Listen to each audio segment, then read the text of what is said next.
저는 그래서 뭐 한 가지만 이야기하려고 하면 소식 다동이 제 원칙입니다. 예, 작게 묻고 많이 움직여라. 그리고 이제 소식을 하되 단 채식 위주로 하는 것이 좋겠다. 그걸 꼭 지켜야 된다는 건 아니고 그런 원칙이 대충 있으면 대충 거기 맞춰서 살자. 그런 이야기입니다. 저는 음식에 대해서 관심 갖지 말라 그래요. 음식 종류. 왜냐하면 인간이라는 게 삶이라는 게 먹기 위해서 하는데 왜 음식 가지고 뭐 채식이냐 육식이냐 따지느냐. 먹고 싶은 대로. 인생이 그러려고 하는 거는데 대신 골고루 좀 먹자. 편식하지 말고. 그리고 술은 난 먹으라 그래요. 지금 의사들 중에서 뭐 술이 발암물질이라는데 술 먹는 이유는 건강 때문에 먹는 사람 별로 없어요. 그렇죠. 인생 살아가는 즐거움이에요. 건강이라는 게 결국은 남이 가져다 주는 게 아니고 내가 가져주는 거니까 그런 원칙 속에서 살아가라 이렇게 말씀드릴 수 있습니다. 자, 3프로 시청자 여러분, 더 헬스 이시영 박사님, 윤방부 박사님 모시고 얘기를 나누는데요. 이제 2부 시작할 텐데요. 그런 것 같습니다. 매일 아침에 침대에서 일어날 때 여러분도 그런 생각 하시나요? 저도 개운하다. 잘 잤다. 이런 느낌으로 탁 침상에서 일어나서 탁 샤워하고 일터로 나가신 지 얼마나 오래되셨습니까? 정말 가끔 그럴 때가 있으면 날아갈 것 같지 않으세요? 근데 어떻게 하면 우리의 일상 가운데 대부분의 날을 그렇게 채울 수 있을까요? 아니면 대부분은 아니더라도 한 반반이라도 그런 좋은 컨디션을 유지하면서 중년과 노년을 지나면 참 행복하겠다 이런 생각을 하는데, 그래서 신체, 정신, 공이 다 중요하죠. 그래서 두 분의 멘토와의 대화를 2부에서는 정말 여러분들이 궁금해하시는 건강에 대한 얘기로 채워나가 보겠습니다. 그 신체 기능에 대한 얘기를 할 때요, 몸이 예전 같지 않아. 그리고 기억력이 왜 이래, 뭐가 깜빡깜빡해. 그런 게 이제 저도 그렇고요. 50 넘어가면 그런 일이 흔해집니다. 근데 이시영 박사님께 좀 여쭤보려고 하는데요. 그냥 깜빡깜빡하고 잊어버리고, 특히 사람 이름 왜 이렇게 기억이 안 나고 그러는지, 근데 이거 걱정해야 됩니까? 아니면 그냥 자연스럽게 받아들여도 됩니까? 이게 어느 정도 선을 넘으면 전문의를 찾아가 봐야 될지, 그걸 항상 고민하는 분들이 많아요. 그렇죠. 뭐 저도 똑같은 고민을 하고 있는 중인데 저한테도 아주 해당되는 질문인 것 같습니다. 이 문제는 내가 뭘 잊어버렸다. 그러면 이제 나중에 찾았으면은 이거 됐다. 그러면 이제 다행인데 그거를 화를 내는 사람이 있습니다. 이제 그때부터는 이제 조심해야 됩니다. 그 결과에 대한 화. 그렇지. 얘가 잊어버렸다는 단순한 사실을 가지고 그걸 가지고 뭐 어딜 채웠다든가 또 이제 그 잘못된 기억을 또 원망해 주는 또 아까 그거 갖다 놓고 왜 아빠는 그거 가서 찾고 있느냐고 막 짜증을 내는 친구도 있어요. 가족 중에도. 그렇죠. 자꾸 잊어버리니까. 제가 잘 잊어버렸거든요. 이방에 갖다 놓은 거를 여기서 계속 찾고 있는 거야. 그럼 우리 손자들이 같이 있다가 여기 놔두고 할아버지는 왜 자꾸 거기가 찾으냐고 짜증을 내면 그게 같이 내가 짜증이 나면은 그런 이제 문제가 있는 거예요. 그렇게 지금 경계는 내가 단순히 잊어버렸다는 그 사실에 대해서 너무 신경을 쓰거나 짜증을 내거나 화를 내거나 그러면은 이제 그때부터는 이 문제가 있다. 이 문제는 그렇게 이제 문제를 우리가 단순히 잊어버리는 거하고 이제 치매가 걱정이거든요. 그러려면 사람들 모두 이제 그 경계가 전문가들도 사실은 잘 모릅니다. 그게 이게 치매의 시작인지 아니면 단순한 건망증이 좀 심해지는 건지 이게 전문가들도 잘 모르는데 요즘 또 최신 진단법이 우리 윤방부 교수가 있는지 모르겠는데 아니 근데 가정의학과에도 포함되는 얘기인 것 같아요. 그렇죠.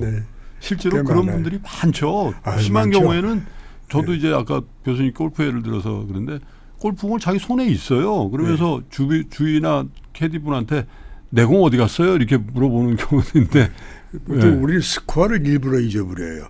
일부러 잘 적어주게. 농담 하나 하면 어떤 친구가 모임에 갔는데 자기 와이프가 계속 허니 그러고 부르고 다니더라는 네. 거예요. 그러니까 네. 옆에 있는 친구들이 야, 이 얼마나 금슬이 좋은 와이프한테 허니 부르냐. 네. 그게 물었더니 야, 와이프 이름 잊어버렸어. 우리 흔히 있을 수 있는 거거든요. 근데 원래 우리가 살아가면서 뭐 인간이란 게 자연히 기억력도 약해지고 네. 집중도 안 되고 그렇게 되는 거 네, 아니겠습니까? 네, 네. 그래서 최근에 이제 우리가 치매를 보통 얘기할 때 서브젝트 주관적인 인지기능 장애라는 게 있어요. 예. 여기에 해당되는 건데 자꾸 잊어먹어요. 예. 집중도 안 되고 예. 뭐 찾기도 어디 있는지 갖다 모르고 그러니까. 다 찾아오고. 예. 그게 이제 걱정이 돼. 야, 이거 요새 흔한 치매가 아니냐. 예. 그건 주관적으로 인지기능 장애라 그러는데 음. 대신 우리가 이제 그 치매 인지기능 검사하는 게 있어요. 보면 멀쩡해요. 정상인 사람. 그게 보통 우리가 주관적인 인지기능이다. 네. 이렇게 얘기를 하고 이제 그다음에 그게 조금 나가면 조금 온 거예요. 경도인지 장애다. 경도. 아, 그건 네. 이제 그 일은 하는데 진짜 문제가 있는 거예요. 네. 이 사람들은 1년에 15%씩 치매가 옵니다. 아. 그래서 8년 이내에 거의 다 치매 온다. 치매가. 이제 그다음에 오면 치매는 뭔지 모르죠. 뭐가 뭔지. 그래서 소위 말해서 주관적인 인지기능 장애가 지금 우리 사회에 뭐 50전 하면 거의 다 그렇죠. 예. 거기에 속해요. 아, 근데 그래요. 그거는 나뿐이 아니라 너도 마찬가지다. 그 왜냐하면 사람이란 게 그 신경세포가 한 160억 개 있다 그러는데 하루에 뭐 한 20만 개 죽으면 되는 거 아니에요? 그건 당연한 현상이에요. 어떻게 생각하면 그거 잊어먹고 새 거를 채워라. 난 그렇게 설명을 합니다. 그렇게 알자. 그래서 그렇게 또 중요한 건 그렇게 깜빡하고 집중 안 되는 그렇게 중요한 게 별로 없어요. 가만히 보면. 중요한 건 아까 아주 중요한 거. 별로 없는 것 같은데 와이프 이름은 안 중요한 짜증이 거. 나고 화가 나거든요. 아, 내가 이렇게 됐나. 그래서 난 그렇게 얘기를 말씀드릴 수 있겠어요. 네. 네.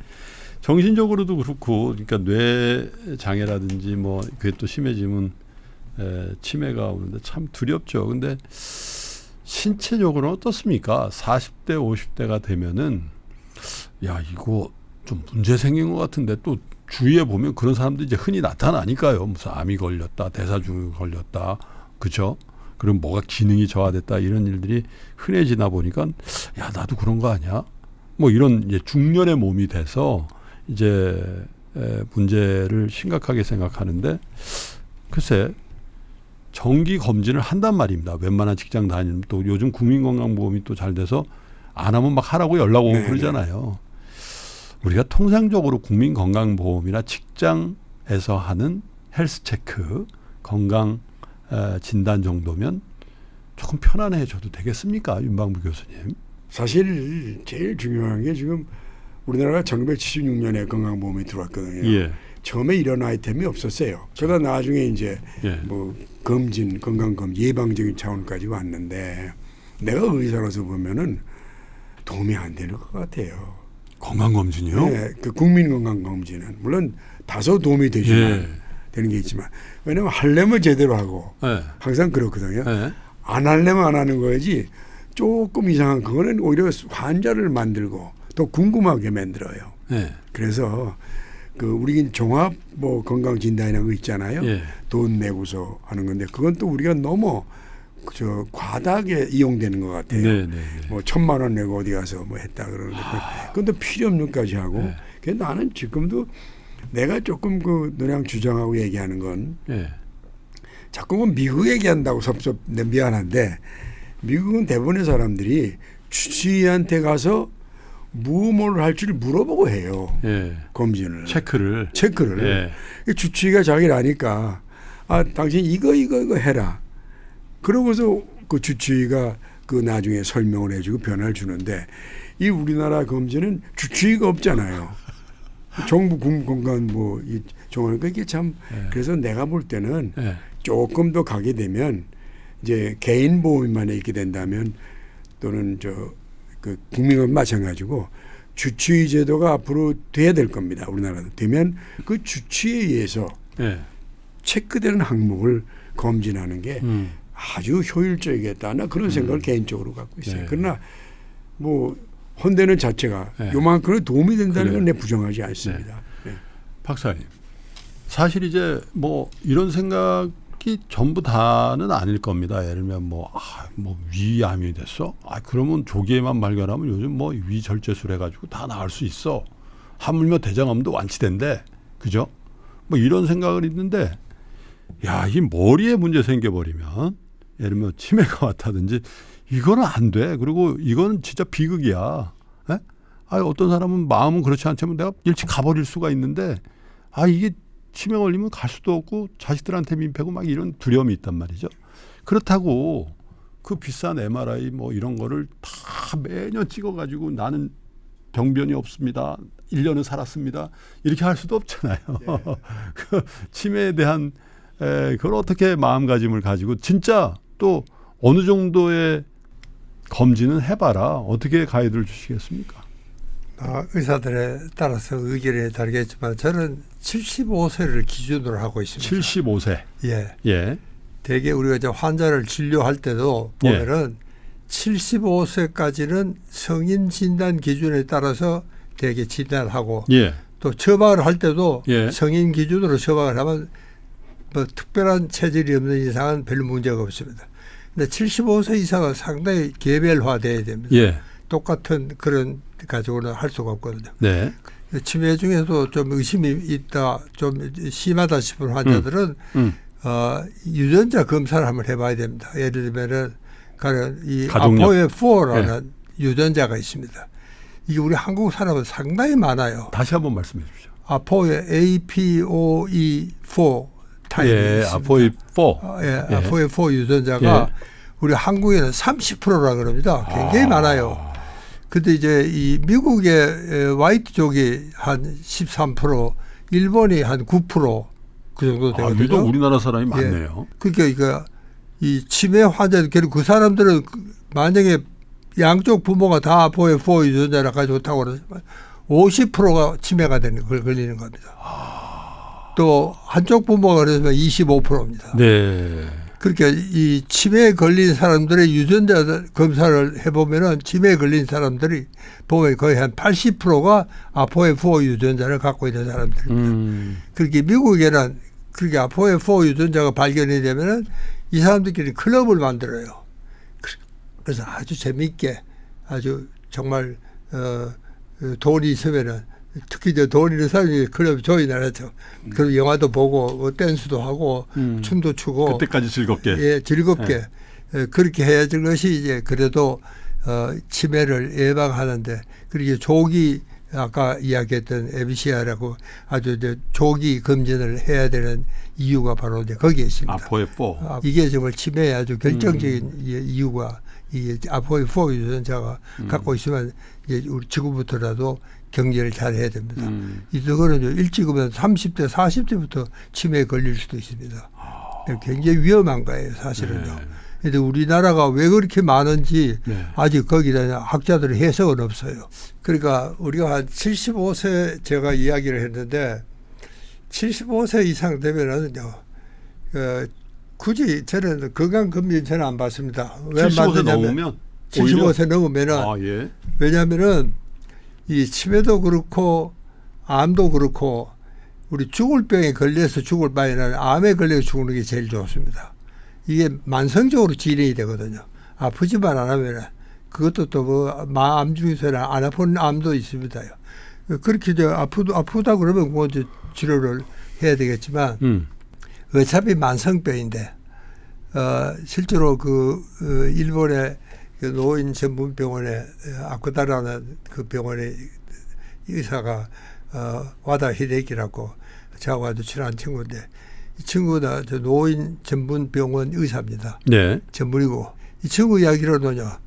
그 노인 병원에서 죽은 사람들 해부를 해보니까 거의 뭐 100% 예외 없이 치매 아니면은 암을 알았다는 흔적이 다 있더라는 거예요. 그래서 이 사람은 생계를 그거 모르고 지내는 거예요. 그게 알면 어차피 만성으로 진행되는 병인데 그냥 자연사 했는데 노인병으로 치매나 죽거나 암이 대부분 있더라. 그렇지. 그러니까 치매로 죽거나 암으로 죽거나 노인병으로 죽거나 죽는 거는 마찬가지인데 걔를 미리 알고 있으면 기분이 나쁘잖아요. 그래서 그 아주 대수술을 할 수도 없고 75세 넘으면 예. 그러니까 저는 뭐 75세 이상 되면은 특별히 검사 안 합니다. 그냥 내버려둡니다. 예. 그러다 이제 평소에 몇 가지 주치 아까 우리 윤방모 교수 중요한 이야기 했는데 주치의가 있으면은 너는 요 콩팥 요 검사는 꼭 해야 된다. 그런 이제 선택적인 우리 검진을 해야 되겠죠. 그래서 이제 주치의가 꼭 필요합니다. 네. 주치의라는 게 뭐 이 큰 대학병원에 유명한 의사가 아니고 윤방모 같은 이런 바쁜 양반 안 돼야 안 좋아. 정말 동네 아주 친절하고 가정의과 의사라든지 내과 의사 이런 분들 그래 예. 그 동네 아주 친절하고 예. 잘 봐주고 예, 자기 시간도 여유 한국도 있고. 다 알고 예. 그런 의사가 최고입니다. 그 사람이 주치의가 돼야 돼. 실제로 대학병원에 큰 병원에 가면은 환자 안 봅니다.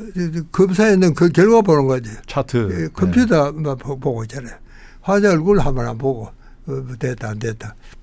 그러니까 실제로 주치의는 아까 윤빈 교수 이야기했지만 저는 정말 꼭 동네 의사한테 가서 주치의를 꼭 정해야 되고 그다음에 주치의가 요거는 당연히 특별히 조심하시오. 그럼 네. 그거는 검사를 정말 하고 팔랍을 해야 되지만 네. 일반적인 검진은 별로 필요 없다. 그러니까요. 75세 넘으면은 안 하는 게 좋겠다. 글쎄 두 분 다 공통적으로 그런 말씀 하시는 것 같아요. 그냥 형식적으로 하는 뭐 통과 의뢰 같은 건강 검진의 효과도 그다지 크지 않고 혹시 거기서 뭐가 한다고 하더라도 75세가 넘으면 오히려 그게 기화가 돼서 더 건강을 빨리 잃을 수도 있다 이런 말씀이신데 윤방부 교수님 현역 의사세요. 그리고 이시영 박사님 뭐 다 아시는 유명한 의사신데 이런 말씀을 하시니까요.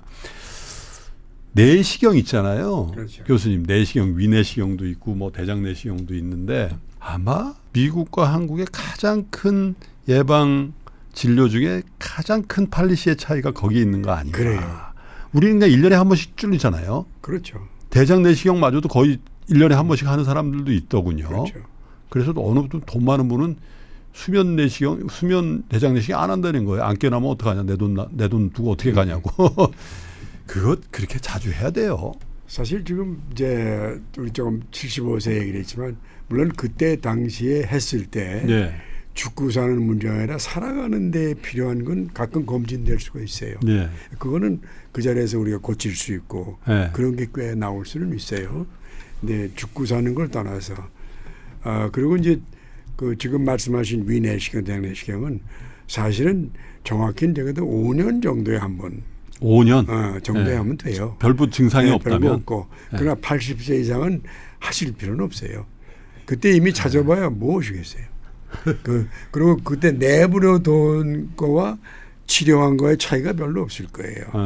결국 그러니까 80세 이상은 내시경, 위내시경, 장내시경은 뭐 이렇게 특별하신 경우에는 하지 말아라.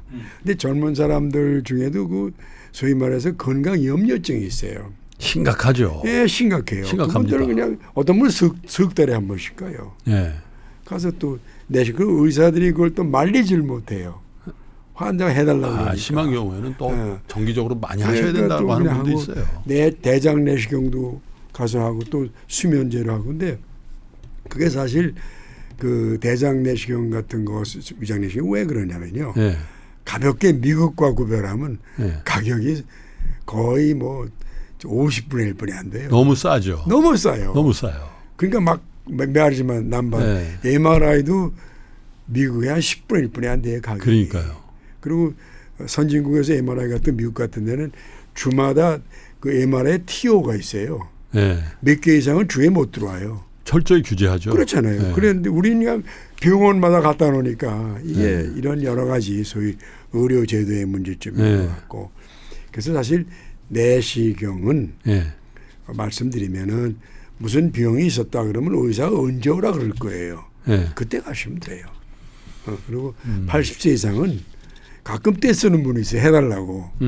개인적으로도 환자 그렇죠. 좀 내시경 좀 해달라. 왜냐하면 대개 웬만한 병원에서 75세 지나면 안 하거든요. 돈도 쓰면. 그래서 말려도 그냥 해달라는 분이 있는데 실제로 80세 이상은 내시경 안 해도 괜찮다. 이렇게 말씀드립니다. 이시영 박사님, 그 뇌에 관련된 거는요, 특별히 CT나 MRI를 많이 찍어보게 되잖아요. 근데 또 그 MRI, 특히 CT 같은 걸 많이 찍지 말라고 그러는데, 우리나라는 그게 또 CEO가 된다든지 뭐 디렉터급이 되면은 또 매년 하는 거에 또 이게 그 복지 차원에서 회사에서 대접한다고 그게 들어가 있어요. 그 전문으로서 어떻게? 그래, 우리가 확실히 병원 입장에서도 보면은 과잉 진료 같은 예. 그런 인상을 받게 됩니다. 네. 실제로 뭐 아무렇지도 않은 사람한테는 할 필요가 없습니다, 사실은요. 네. 아무런 증상도 없는데, 그래 무슨 증상에 뭐 내가 뇌를 마취했다거나 넘어졌다거나 안 그러면 뭐 요즘 뭐 현기증이 너무 심해서 뭐 무슨 문제가 생겼을 때 그때야 검사를 해야 되죠, 정밀 검사를. 그렇지 않으면은 괜히 내가 없어. 저는 뭐 한 번도 해본 적이 없습니다. 저는 멀쩡하니까.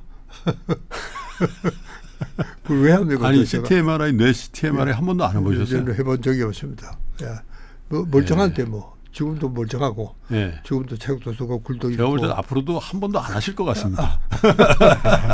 뭐 지금까지 안 해도 괜찮으니까. 나도 MRI 해본 적 없어요. 근데 MRI를 왜 일반 사람이 생각하냐면 의사들이 또 그렇게 설명을 해요. CT는 방사선. 그러니까 위험하지. 위험하다. 방사선 이렇게 MRI는 방사선이 아니거든요. 그러니까 그런 면에서 MRI를 더 선호하는 분이 또 생겨요. 그 MRI는 뭐 CT하고 다르다. 방사선이 아니라 걱정 말고 찍어라. 그래가지고 그런 차원에서 아까 말씀드린 것처럼 그 대접하는 차원으로 MRI 하시는 분이 남발을 너무 많이 해요. MRI에 대해서. 근데 MRI가 아주 치매를 진단하는 건 아니거든요. 물론 가끔 가다가 그 뇌에 뭐 암이나 또 저 뇌에 무슨 핏줄에 문제가 있거나 이런 건 되고 또 파킨슨 같은 거는 좀 나오는데 따로 특별하게 디자인을 해서 하고 치매도 물론 이제 간접적으로 MRI 가지고 뭐 위축이 왔다 이런 얘기는 하지만 실제로 그게 MRI가 뇌에서 그렇게 큰 특별한 경우 아니면 도움이 안 되는데 하나 아까 아포이포엔자 유전자 말씀을 해서 내가 드렸는데 우리가 보통 그 치매를 일으키는데 위험 요소가 있어요. 첫째가 미안하지만 학력이 좀 낮으신 분, 그다음에 좀 사회적으로 조금 힘드신 분, 그다음에 아포이포 유전자를 가지신 분, 그다음에 악령이 좀 악력 이게 약한 분, 갑자기 낮아진 약해지는 분, 청력이 낮아진 분, 그다음에 비타민 D가 부족한 경우, 그다음에 이제 당뇨, 또 기립성 저혈압이라고 있어요. 그다음에 중풍, 뭐 이런 분들 이게 좀 위험인자예요. 근데 다른 거는 좀 예방하는데 할 수가 있죠. 노력하고 운동 부족 이런 거 다 우리가 줄 수 있는데 이 유전자인 건 먹고 할 수가 없잖아요. 그렇죠. 그래서 그 소위 말해서 치매를 뭐 걱정하신 분은 한번 아포이포 유전자 검사를 더군다나 가족에 문제가 있는 한번 해 두시는 게 좋다. 이제 그러면 왜 좋으냐면 지금 경도 난 한 20년 이내에 그 감기처럼 약을 먹고 그냥 고치는 치매로 갈 거라고 봐요. 연구가 엄청 되니까 지금도 경도인지 장애라는 게 있거든요. 그건 뭐 이제 뇌에는 그 소위 말해서 아밀로이드라고 하는 단백질이 뇌를 덮으니까 그 뇌세포가 죽어서 생긴다 그런 이론이에요. 근데 그 지금 리퀸베라는 게 나왔어요. 레퀸비 약이 주사가 또 리킨술라라는 게 나왔어요. 그 두 가지는 하나는 한 달에 2번 맞고 하나는 한 달에 맞아 18개월 코스예요. 이게 그러면 최소한도 그 쌓여 있는 베타암의 28% 정도를 없앤다. 그 임상으로 없어진다. 좋아지고 또 인지 기능 경장애가 치매가 되는 걸 아주 늘려준다. 이렇게 지금 현재까지 돼 있거든요. 야, 그러니까 한 20년만 우리 윤방구 교수님 말씀했는데 20년만 치매 없이 버티시면 결국 치매도 그냥 그 집에서 질환시대 정복할 수 있다. 굉장히 희망적으로 지금 갖고 있어요. 그 평상시에 사실 아까 건강염려증 말씀을 하셨는데 특히 한국 중년 남성들이 거의 대부분 갖고 있는 정신질환이 건강염려증이에요. 하루라도 운동 안 하면 난 죽는다 이런 표현 그게 뭐 의지의 표현이기도 하지만 사실 그거 정말 과한 얘기잖아. 하루라도 운동하면 난 죽을 수밖에 없다. 막 이런 얘기를 그냥 대놓고 하는 분들도 있고요. 분명히 난 걸렸을 거야. 분명히. 확신해서 병원에 갔는데 왜 오셨어요? 이런 얘기도 하고. 그래서 건강을 위해서 건강 염려증을 없애고 또 두려움을 없애고 그런데 도움이 된다면 야 이런 건 좀 해봐라. 좋은 음식, 좋은 습관 뭐 이런 것들 여러 가지가 있지 않겠습니까? 그래서 이시연 박사님과 윤방부 박사님께서 우리 뭐 건강이 중년 말고도 다 필요하죠. 근데 아마도 이제 중년들이 제일 건강에 대한 염려증이 많으니까 그거 없애는 거. 이런 식습관이나 이런 생활 습관이나 이런 마인드 셋이나 이런 거 하나 좀 권하실 게 있으면 부탁드리겠습니다. 저는 뭐 특별히 꼭 챙겨서 이걸 꼭 해야 된다 하는 그런 원칙은 없고요. 예. 그래도 대충 우리가 건강의 그 라인이 있으면은 그 안에서 있는 게 좋습니다. 그 밖에 있는 엉뚱한 거를 먹었다거나 안 먹었다거나 그러면 문제가 생기니까 저는 그래서 뭐 한 가지만 이야기하나 하면 소식 다동이 제 원칙입니다. 예, 작게 먹고 많이 움직여라. 그리고 이제 소식을 하되 단 채식 위주로 하는 것이 좋겠다. 그게 뭐 그걸 꼭 지켜야 된다는 건 아니고 그런 원칙이 대충 있으면은 대충 거기 맞춰서 살자 그런 이야기입니다. 뇌나 뭐 정신건강상 박사님 술을 좋아하시는 분들이 많이 보고 계시거든요 지금. 술을 한 잔도 안 된다는 분들도 요즘 꽤 많아지고요. 어떤 분들은 야 그런 게 어딨냐 약주다 한 잔 정도는 괜찮아. 그리고 과제하는 괜찮은 거예요. 어떻게 권하시겠습니까? 이 블루존이라는 그런 건강 장수 행복한 지역이 세계 5개가 있다. 그 5개 중에서 최근에는 싱가포르도 이제 들어갔어요. 네. 우리 가사와 일본 이웃도 오키나와도 거기 들어가 있는데 거기서 제일 이야기하는 건 뭐냐면은 9가지 프린시플이 있습니다. 9가지. 네. 근데 그것은 뭐 우리가 상식적으로 다 아는 것들이고 그 중에 한 가지는 뭐냐면은 거기 있는 로컬 와인을 저녁에는 이웃하고 그리고 이웃 사촌 간이 굉장히 다정한 이웃 사촌 간처럼 친하니까 그 사람들끼리 모여가지고 와인 한두 잔은 꼭 먹어라. 아, 로컬 와인을. 예.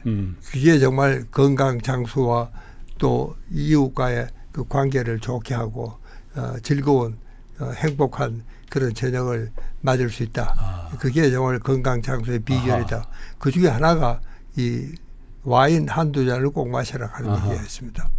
감사합니다. 교수님 그렇게 위안을 주셔서 제가 또 좀 하는 편이거든요. 술 얘기하시니까 그런데 우리가 건강을 보는 게 왜냐면 우리가 재밌게 살려고 건강하려고 그런 거 아니에요. 그렇죠. 건강은 신체적으로 사회적으로 정신적으로 우리가 봐야 됩니다. 신체적인 걸 정신적인 걸 사용하기 위해서는 아마 건강에서 가장 필수적인 게 운동이라고 봐요. 운동.